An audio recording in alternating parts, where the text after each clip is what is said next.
نحمده ونصلي ونسلم علی رسول الکریم۔ قرآن مجید اللہ تعالیٰ کی کتاب ہے جو اللہ تعالیٰ نے اپنے آخری نبی حضرت محمد صلی اللہ تعالیٰ علیہ وسلم پر نازل فرمائی، اور قرآن وہ واحد کتاب ہے کہ جس کو دیکھنا بھی ثواب ہے، اس کو چھونا بھی ثواب ہے، اس کی زیارت کرنا بھی ثواب ہے، اس پر عمل کرنا بھی ثواب ہے، اس کو پڑھنا بھی ثواب ہے، اس کو لکھنا بھی ثواب ہے، اس کو آگے پھیلانا بھی ثواب ہے، اس کا ادب کرنا بھی ثواب ہے۔ ہر لحاظ سے اجر ہی اجر ہے قرآن مجید۔ خود پڑھے انسان تو بھی اجر ملتے ہیں، کوئی دوسرا پڑھ رہا اس سے سنے تو بھی اجر ملتا ہے۔ اللہ کے رسول صلی اللہ علیہ وسلم کا فرمان ہے، خیرکم من تعلم القرآن وعلمہ۔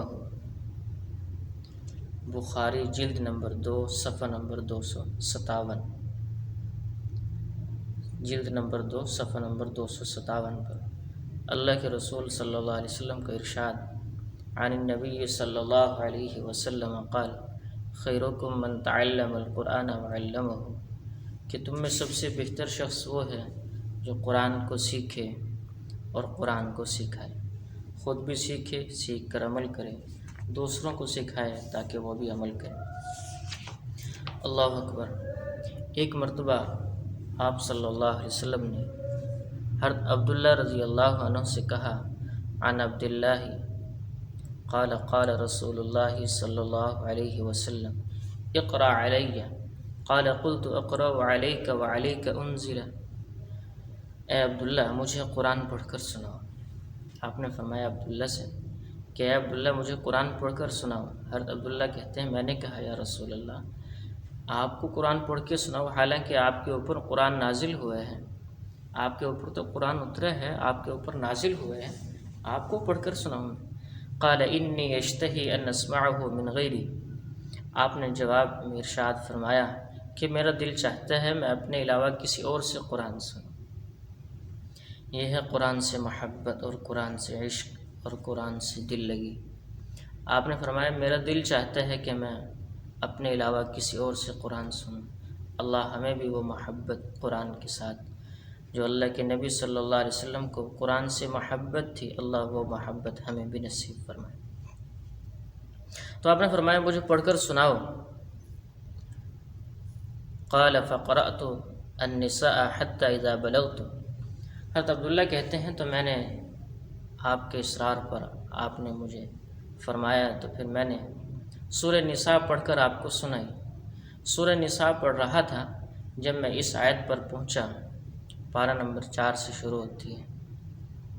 سورۃ النساء، فَكَيْفَ إِذَا جِئْنَا مِنْ كُلِّ أُمَّةٍ بِشَهِيدٍ وَجِئْنَا بِكَ عَلَى هَؤُلَاءِ شَهِيدًا۔ جب میں اس آیت پر پہنچا کہ اس وقت تمہارا کیا حال ہوگا جب ہم ہر امت میں سے ایک گواہ کو لے کر آئیں گے، ہر گروہ میں سے، ہر امت میں سے ایک گواہ لے کر آئیں گے، اور اے نبی ہم تم کو بھی ان کے اوپر گواہ بنا کر پیش کریں گے، تو اس وقت تمہارا کیا حال ہوگا۔ قال لی کف او امسک فرأیت عینیہ تذرفان ای تصفحان، یعنی تصفحان۔ تو جب میں اس آیت پر پہنچا تو آپ نے مجھ سے فرمایا کفا، یا آپ نے فرمایا امسک، آپ نے فرمایا خاموش ہو جاؤ، بس کر دو، تلاوت کو روک دو۔ تو میں نے دیکھا فرأیت عینیہ تذرفان، جب میں خاموش ہوا تلاوت کو میں نے ختم کیا، روکا، تو میں نے دیکھا کہ آپ کی دونوں آنکھوں سے آنسو نکل رہے تھے، آنسو مبارک آپ کی آنکھوں سے جاری تھے۔ اللہ اکبر۔ یہ قرآن سے محبت جب انسان کو ہوتی ہے تو سننے میں بھی مزہ آتا ہے اور پڑھنے میں بھی مزہ آتا ہے، اور اس کو دل سے جب محبت کرتے ہیں تو پھر پڑھنے کے وقت اس کو رونا بھی آتا ہے۔ اللہ ہم سب کو بھی وہ سچی اور پکی محبت قرآن سے نصیب فرمائے۔ تو ایک واقعہ، حضرت اسید بن حضیر رضی اللہ تعالیٰ عنہ، حضرت اسید جو حضیر کے بیٹے ہیں، وہ صحابی رسول روایت کرتے ہیں قال بینما ہوا یقرأ من اللیل سورۃ البقرہ کہ میں ایک رات اپنے گھر میں تھا اور میں سورہ بقرہ کی تلاوت کر رہا تھا وفرسه مربوط عنده اذ جالت الفرس فسكت فسكنت فقرأ فجالت الفرس فسكت وسكنت الفرس ثم قرأ فجالت الفرس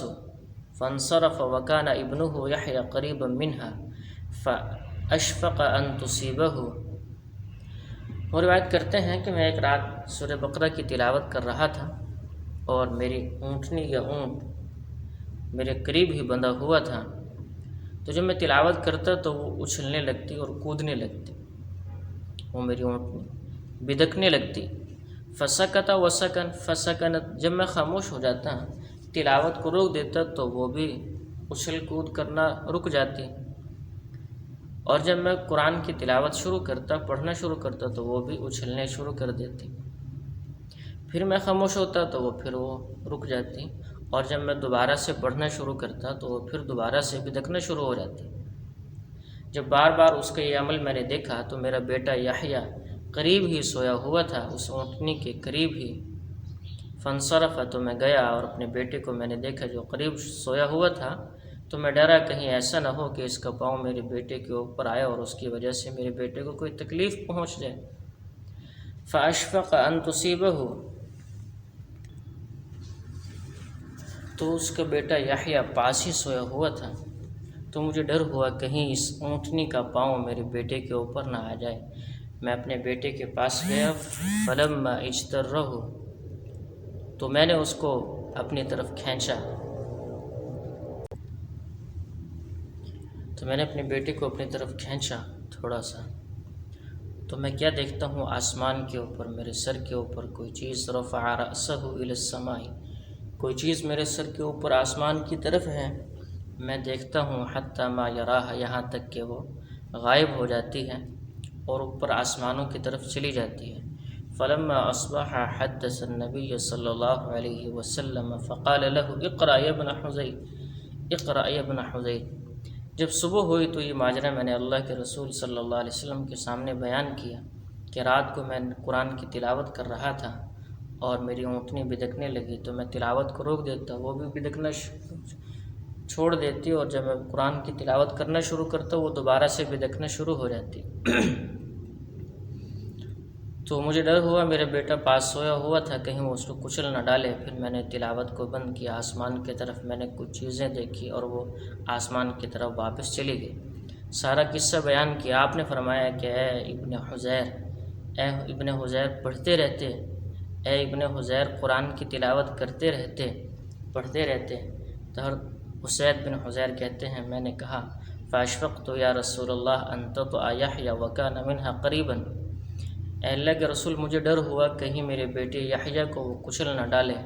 اس سے میرے بیٹے کو تکلیف نہ ہو، وہ قریب ہی سویا ہوا تھا، اس لیے میں نے تلاوت کو بند کر دیا۔ فرفعت رأسی، تو میں نے اپنے سر کو اوپر اٹھایا، فانصرفت الیہ، اپنے بیٹے کی طرف گیا اور آسمان کی طرف اپنے سر کو کیا، اوپر اپنے سر کو کر کے دیکھا، فرفعت رأسی الی السماء فاذا مثل ظلت فیہا امثال المصابیح، تو اچانک سے میں کیا دیکھتا ہوں آسمانوں کے اوپر جیسے بادل کا ٹکڑا ہوتا ہے، ایسے بادلوں کے ٹکڑا نما کوئی چیز ہے، اور اس کے اندر روشنیاں ہیں، چراغ جل رہے ہیں اور روشنیاں اس کے اندر جل رہی ہیں۔ فخرجت حتی لا اراہا، تو میں اس کو دیکھنے کے لیے کہ اچھی طرح سے اس کو دیکھوں میں باہر آیا، یہاں تک کہ وہ غائب ہو چکی تھی اور وہ اوپر جا چکی تھی۔ قال وتدری ما ذاک قال لا قال تلک الملائکۃ دنت لصوتک، اب نے فرمایا اے اسید ابن حذیر تم جانتے ہو وہ کیا چیز تھی، وہ بادل نما، تمہیں پتہ ہے وہ کیا چیز تھی؟ حضرت اسید نے کہا نہیں یا رسول اللہ، آپ نے فرمایا وہ ملائکہ تھے، تلک الملائکۃ، وہ فرشتے تھے، دنت لصوتک، جو تمہاری قرآن کی تلاوت کو سننے کے لیے آئے تھے، آسمانوں سے زمین کے اوپر تمہارے قرآن کی تلاوت کو سننے کے لیے آئے تھے، اتنی دور سے کہ اللہ نے ان کو بھیجا تمہاری تلاوت کو سننے کے لیے۔ وَلَوْ قَرَأْتَ لَأَصْبَحَتْ يَنظُرُ النَّاسُ إِلَيْهَا لَا تَتَوَارَى مِنْهُمْ، اے اسید ابن حضیر، اگر تم قرآن کی تلاوت کرتے رہتے، صبح ہو جاتی تو سارے لوگ ان کو دیکھ لیتے، ان فرشتوں کو، کہ وہ فرشتے ان سے چھپے نہ رہتے، سبھی ان کو دیکھ لیتے اگر تم صبح تک پڑھتے رہتے، لیکن تم نے پڑھنا بند کر دیا تو وہ فرشتے بھی دوبارہ واپس چلے گئے۔ یہ بھی میرے دوستو بخاری جلد نمبر 2 صفحہ نمبر 256 پر یہ واقعہ لکھا ہوا ہے۔ قرآن کی تلاوت کتنے بڑے اجر کی بات ہے کہ فرشتے جو معصوم ہیں، بے گناہ ہیں اور ہر وقت نیکی میں لگے ہوئے ہیں، اللہ کی اطاعت میں، لا یعصون اللہ ما امرہم ویفعلون ما یؤمرون، جس چیز کا ان کو حکم ملا ہے اس کو پورا کرتے ہیں اور نافرمانی ذرا برابر نہیں کرتے۔ لیکن جب ایک انسان خطا کار، گناہ گار بے شک کیوں نہ ہو، لیکن جب وہ قرآن کی تلاوت کرتا ہے اور اللہ کے احکامات کو پورا کرتے ہیں تو اللہ فرشتوں کو بھیجتے ہیں جو قرآن کی تلاوت کو سنتے ہیں۔ اور بعض روایات میں تو آتا ہے کہ فرشتے اس انسان کے منہ کے قریب کر کے، اپنا منہ اس کے قریب کر کے قرآن کی تلاوت کو سنتے ہیں، جو مسواک کر کے اور اپنے دانتوں کو صاف کر کے، وضو کر کے اچھی طرح سے قرآن کی تلاوت کرے تو فرشتے اس کے قریب ہو کر قرآن کی تلاوت کو سنتے ہیں۔ اللہ ہم سب کو بھی قرآن پر عمل کرنے والا، قرآن کی تلاوت کرنے والا اور قرآن کی خدمت کرنے والا اور اس کی اشاعت کرنے والا، اللہ ہم سب کو ان نیک لوگوں میں سے بنائے جو قرآن کی شب و روز تلاوت میں لگے ہوئے ہیں اور اپنے بچوں کو قرآن کا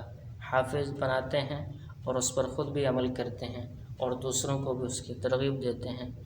اللہ ہم سب کو بھی ان نیک لوگوں میں سے بنائے۔ وما علینا الا البلاغ۔